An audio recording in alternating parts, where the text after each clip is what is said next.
ফেনীতে বন্যা পরিস্থিতি উন্নতি হচ্ছে। পানি কমলেও জলাবদ্ধতায় ভোগান্তিতে মানুষ। জেলা প্রশাসন থেকে জানা যায়, মুহুরী নদীর পানি পরশুরাম পয়েন্টে বিপদসীমার 4.28 মিটার নিচ দিয়ে প্রবাহিত হচ্ছে।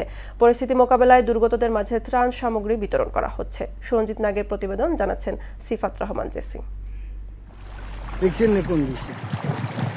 ধীরে ধীরে স্বাভাবিক হতে শুরু করেছে ফেনীর বন্যা পরিস্থিতি। বেশিরভাগ এলাকায় ঘরবাড়ি থেকে নেমে গেছে পানি, তবে কয়েকটি নিচু এলাকায় এখনো রয়ে গেছে বন্যার পানি। মূলত পানি সরার মতো ব্যবস্থার অপ্রতুলতার কারণেই এমন জলজট। 5 উপজেলায় কিছু গ্রামীণ সড়ক এখনো পানিতে তলিয়ে রয়েছে। বন্যা পরিস্থিতি উন্নতি হওয়ার সঙ্গে সঙ্গে ক্ষয়ক্ষতির চিত্র ফুটে উঠেছে। ধসে যাওয়া বাড়িঘর মেরামতেও ব্যস্ত দেখা যায় অনেক বাসিন্দাকে।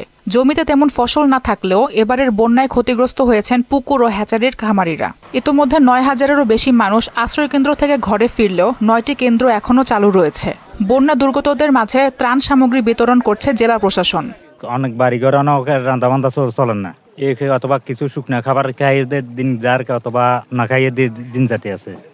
পানি তো উঠছে, এটা 2টা আঙ্গুল বাকি আছিল ঘর উঠবার জন্য। তুমি আরো সব জিনিস যা জিনিস গোছালাইছি, কালকে দিকে হানি যেখানে কমছে, এটার 2টা সব আমরা একটা হালা সিবে তার একটা ইটের লগে দিই বিয়ে বান্ধি বহরিছি। স্থানীয়দের অভিযোগ, গত বছর বন্যায় মুহুরী, কহুয়া ও সিলোনিয়া নদীর বন্যা নিয়ন্ত্রণ বাঁধের শতাধিক স্থান ক্ষতিগ্রস্ত হয়। মেরামতের পর বছর না ঘুরতেই একই অবস্থা। যে বাঁধগুলো বাঁধে 2 দিন 3 দিন পর বাঁধে দিয়ে যায়, এরপরে বৃষ্টি হলে আবার বাঁধ ভাঙি যায়, বাঁধ ভাঙি মুহুরী নদীর এই অবস্থা। আমাদের সব ধান জ্বালা বুঝে সবগুলো তলিয়ে গেছে।